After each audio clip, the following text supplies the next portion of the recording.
Hello, mabuhay! Ayan! So, dito na tayo sa Terminal 1. Hindi na ako nag-video nung nasa taxi ako. Ayan, hinatid ako ng anak ko dahil siya tutuloy sa Paranaque. Ayaw ma-expose ng aking anak na mahihain. Ayan guys, so pumunta ako sa OFW Francis Lodge. Ayan, yan yung mga pagkain dyan. Tinikman ko yung spinach nila dyan at saka yung crackers. At siyempre nagkape din ako ng cappuccino dyan. Ayan guys, so nakakatuwa kasi naging ng OFW. Sa second floor yan guys, pagpasok niyo sa Terminal 1, after niyo sa immigration. So, ang tagal-tagal sa immigration guys, sobra dahil nakuha na ako ng poser at nipper. Gunting. Kasi siya isang kit sa kit ko.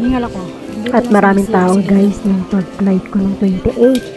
Basta December guys, over. Kaya yung 4 hours mo, kailangan medyo maaga ka pa kung gusto mo makakuha ng OAC refund. Ayan, paglabas ko dyan, pupunta ako sa gate 4. Sa gate 4 tayo. Pagpasok mo pa lang, pagbaba ng escalator, bago ka palang pumunta ron pala sa gate niya. Nandyan yung OAC. May oras naman pala dyan pag ano, makikita mo pag malapit na yung ano natin.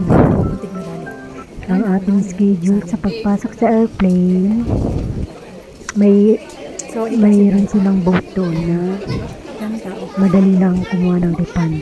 Basta may OAC kang ipapakita. Yan guys, so pumunta na ako dyan sa aking gate. Yan. Yan yung daanan. Labis na. Yan, may mga pang business lodge din. Medyo magaganda ron kasi business mayayaman. Ayan, so nasa ano na ako.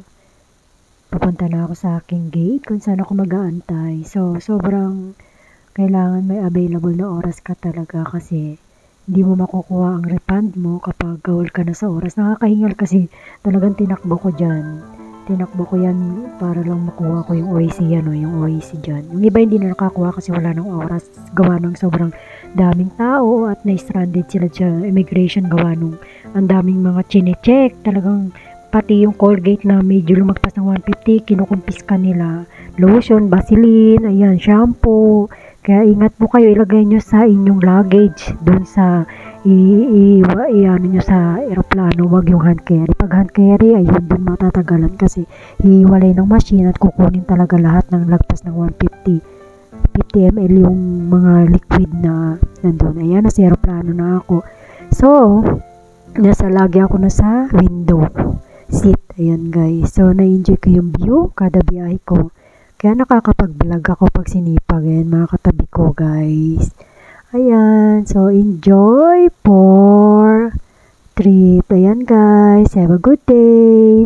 Tapos na ang vacation na 1 buwan. Kaya, ayan, back to work na naman tayo. God bless everyone. Merry Christmas and Happy New Year sa lahat.